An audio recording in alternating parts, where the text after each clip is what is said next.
قرآن کی 200 آیتیں جانوروں کے بارے میں ہیں اور قرآن میں کل 35 جانوروں کا ذکر نام کے ساتھ آیا ہے۔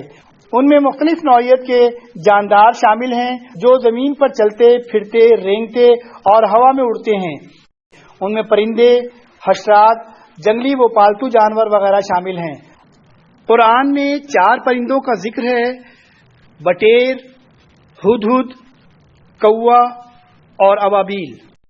آپ نے اکثر آسمان پر انتہائی بلندیوں پر اس پرندے کو بغیر پر پھڑپڑائے پرواز کرتے دیکھا ہوگا۔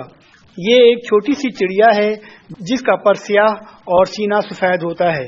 پرانے گنبدوں، کھنڈروں، اونچے ٹیلوں اور پہاڑیوں کی چٹانوں میں اور تاریک مقامات پر مٹی کا گھونسلہ بنا کر رہتی ہے۔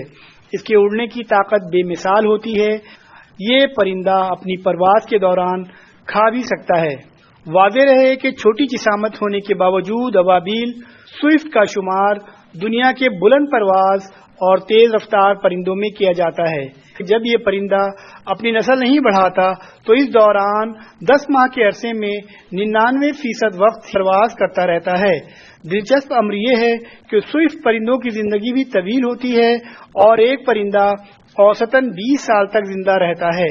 ان کے مسلسل سفر کو دیکھ کر کہا جا سکتا ہے کہ الپائن سوئفٹ اور عام ابابیل دونوں پرندے ہی اپنی 20 سالہ زندگی میں اتنے فاصلے تک پرواز کر لیتے ہیں جو چاند تک آنے اور جانے کے لیے 7 چکروں جتنا طویل ہوتا ہے۔ دنیا بھر میں ابابیل کی مختلف اقسام پائی جاتی ہیں جن میں سرد علاقوں کی ابابیلیں سر فہرست ہیں۔ 2 قسم کی ابابیلیں گرمی کے موسم میں سرد علاقوں سے ہجرت کر کے ایشیائی ممالک میں آتی ہیں۔ ابابیل ایک چھوٹا اور نازک پرندہ ہے لیکن غیر معمولی طور پر اس کے پر لمبے ہوتے ہیں۔ اس کی وجہ یہ ہے کہ یہ عام پرندوں کی نسبت زیادہ سفر کرتی ہے۔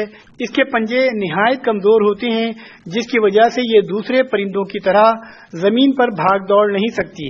البتہ درختوں کی پتلی شاخوں اور بجلی کے باریک تاروں پر بیٹھنے میں یہ پنجے اسے بے حد مدد دیتے ہیں۔ اس کے پروں میں چمک دمک پیدا کرنے والے کیمیائی ذرات ہوتے ہیں جو مختلف رنگوں میں منعکس ہو کر اس کی خوبصورتی میں اضافہ کرتے ہیں۔ ہر سال اس کے پر جھڑتے ہیں اور نئے پر نکل آتے ہیں۔ ان کے گھونسلے عام طور پر غیر آباد جگہوں جیسے دریاؤں، تالاب کے کناروں، پہاڑوں، غاروں اور درخت کے اندر بنے ہوئے سوراخوں میں پائے جاتے ہیں۔ کسانوں کے لیے یہ بہت فائدہ مند پرندہ ہے کیونکہ یہ فصلوں کو نقصان پہنچانے والے کیڑوں کی سخت دشمن ہے۔ جہاں انہیں پاتی ہے چٹ کر جاتی ہے۔ اس کی اڑان ہمیشہ جھنڈ کی شکل میں ہوتی ہے۔ اڑتے وقت یہ منہ سے مختلف قسم کی آوازیں نکالتی ہے۔ خوراک کی تلاش اور کھانے کا عمل دوران پرواز ہی سر انجام دیتی ہے۔ اڑتے وقت یہ اڑنے والی چوٹیوں کو اس طرح اپنی غذا بناتی ہے کہ پورا منہ کھول لیتی ہے جس کی وجہ سے ڈھیروں چوٹیاں ایک ہی وقت میں اس کے منہ میں چلی جاتی ہیں۔ ابابیل عموماً انتہائی بلندی پر عمودی چٹانوں پر اپنا گھونسلہ بناتا ہے جہاں تک پہنچنا انسان کے لیے تقریباً ناممکن ہوتا ہے۔ ابابیل کا گھونسلہ بھی کچی مٹی کی ہانڈی جیسا ہوتا ہے جسے یہ پرندہ بڑی مہارت سے دریا یا جھیل سے گیلی مٹی لا لا کر بناتا ہے۔ ابابیل کا سب سے بڑا دشمن چمگادڑ ہے اور اکثر ابابیل کے گھونسلے میں اس کے بچوں کی طاق میں رہتا ہے۔ ابابیل چمگادڑ سے بچنے کے لیے اپنے گھونسلے میں اجوان کی لکڑیاں لا کر رکھتا ہے جس کی وجہ سے چمگادڑ گھونسلے کے قریب نہیں آتا۔ ابابیل اپنا گھونسلہ گیلی مٹی اور تنکوں کی مدد سے بناتا ہے۔ کیا ابراہا کی لشکر پر حملہ کرنے والے پرندے ابابیل تھے؟ عربی میں ابابیل کو خطاف کہا جاتا ہے۔ عربی زبان میں ابابیل کے معنی گروہ اور جھنڈ کے ہیں، یعنی کہ عربی میں ابابیل کسی پرندے کا نام نہیں بلکہ پرندوں کے جھنڈ یا غول کو ابابیل کہا جاتا ہے۔ ہو سکتا ہے کہ بر صغیر میں ابتدا میں اصحاب الفیل کا واقعہ بیان کرتے وقت یہ کہا جاتا رہا ہو کہ اللہ تعالیٰ نے ابراہا کی ہلاکت کے لیے تیرن ابابیل یعنی غول در غول پرندے بھیج دیے جنہوں نے اسے اور اس کے لشکر کو ہلاک کر دیا، اور پھر اس واقعے کی شہرت کی وجہ سے تیرن ابابیل کو صرف ابابیل کہنا شروع کر دیا گیا۔ لفظ ابابیل قرآن مجید میں صرف ایک بار یعنی سورہ فیل میں وارد ہوا ہے۔ یہ سورہ اصحاب الفیل کے واقعے کو بیان کرتی ہے جو عوام و خاص سب کے لیے مشہور ہے۔ سورہ فیل اس واقعے کے تقریباً 45 سال بعد نازل ہوئی۔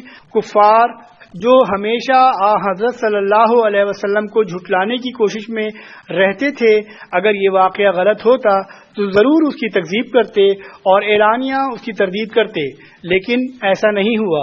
اسی لیے اس واقعے کی سچائی میں کوئی شبہ نہیں۔ یمن میں پوری طرح اپنا اقتدار مضبوط کر لینے کے بعد ابراہہ نے اس مقصد کے لیے کام کرنا شروع کر دیا جو اس مہم کی ابتدا سے رومی سلطنت اور اس کے حلیف حبشی عیسائیوں کے پیش نظر تھا، یعنی ایک طرف عرب میں عیسائیت پھیلانا اور دوسری طرف اس کی تجارت پر قبضہ کرنا۔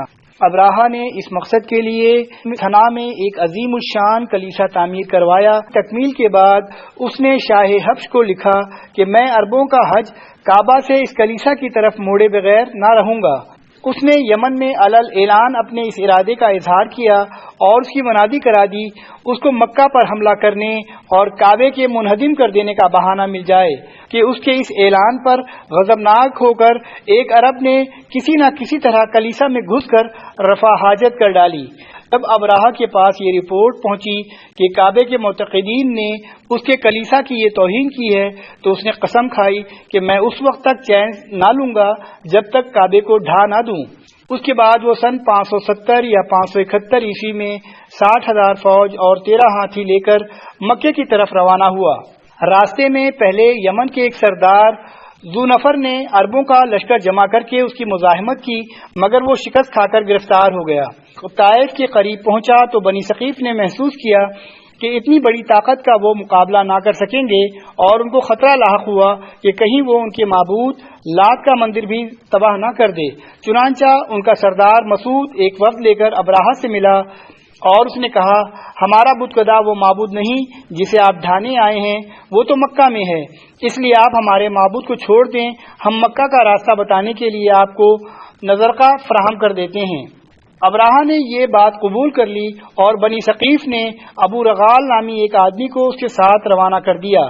جب مکہ 3 کوس دور رہ گیا، محصر نامی مقام پر پہنچ کر ابو رغال مر گیا۔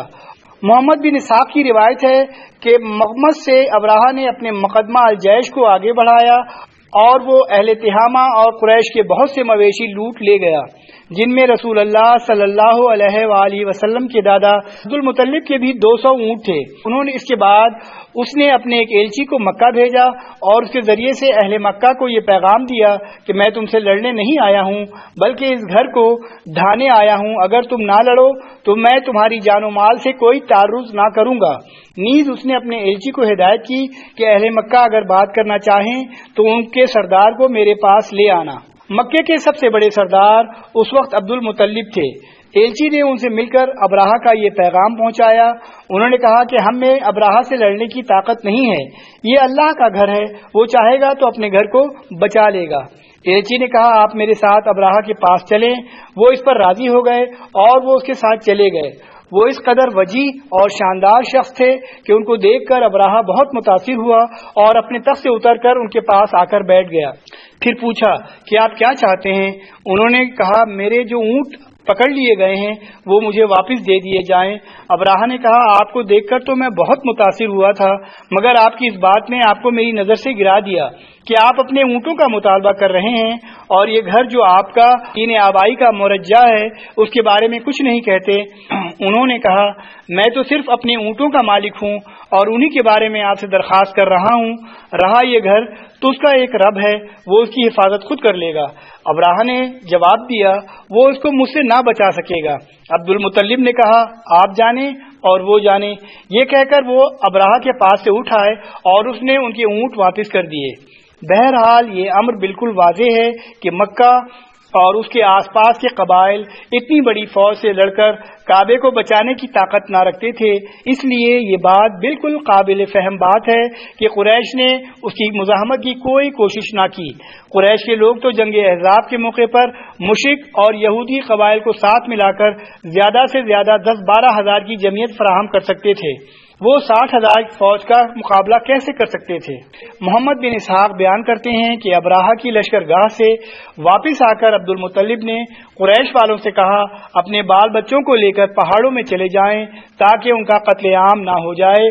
پھر وہ اور قریش کے چند سردار حرم میں حاضر ہوئے اور کعبے کے دروازے کا کنڈا پکڑ کر انہوں نے اللہ تعالیٰ سے دعائیں مانگی کہ وہ اپنے گھر اور اس کے خادموں کی حفاظت فرمائے۔ یہ دعائیں مانگ کر عبد المطلب اور ان کے ساتھی پہاڑوں پر چلے گئے۔ دوسرے روز ابراہہ مکے میں داخل ہونے کے لیے آگے بڑھا، مگر اس کا خاص ہاتھی محمود جو آگے آگے تھا یکا یک بیٹھ گیا۔ اسے جنوب، شمال، مشرق کی طرف موڑ کر چلانے کی کوشش کی جاتی تو وہ دوڑنے لگتا، مگر مکے کی طرف موڑا جاتا تو وہ فوراً بیٹھ جاتا اور کسی طرح آگے بڑھنے کے لیے تیار نہ ہوتا۔ اتنے میں پرندوں کے جھنڈ اپنی چونچوں اور پنجوں میں سنگریزے لیے ہوئے آئے اور انہوں نے اس لشکر پر ان سنگریزوں کی بارش کر دی۔ جس پر بھی یہ کنکر گرتا اس کا جسم گلنا شروع ہو جاتا۔ خود ابراہہ کے ساتھ بھی یہی ہوا، اس کا جسم ٹکڑے ٹکڑے ہو کر گر رہا تھا اور جہاں سے کوئی ٹکڑا گرتا وہاں سے پیپ اور لہو بہنے لگتا۔ افراتفری میں ان لوگوں نے یمن کی طرف بھاگنا شروع کیا۔ اس بھگدڑ میں جگہ جگہ یہ لوگ گر گر کر مرتے رہے۔ ابراہہ بھی بلاد خشم پہنچ کر مرا۔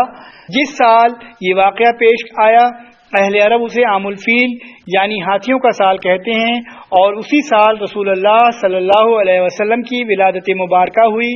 محدثین اور مورخین کا اس بات پر قریب قریب اتفاق ہے کہ اصحاب الفیل کا واقعہ محرم میں پیش آیا تھا اور حضور کی ولادت ربیع الاول میں ہوئی تھی۔ اکثریت یہ کہتی ہے کہ آپ کی ولادت واقع فیل کے 50 دن کے بعد ہوئی۔ اب وہ پرندے جو غول در غول آئے وہ کیا تھے اور کیسے تھے یہ اللہ ہی بہتر جانتا ہے۔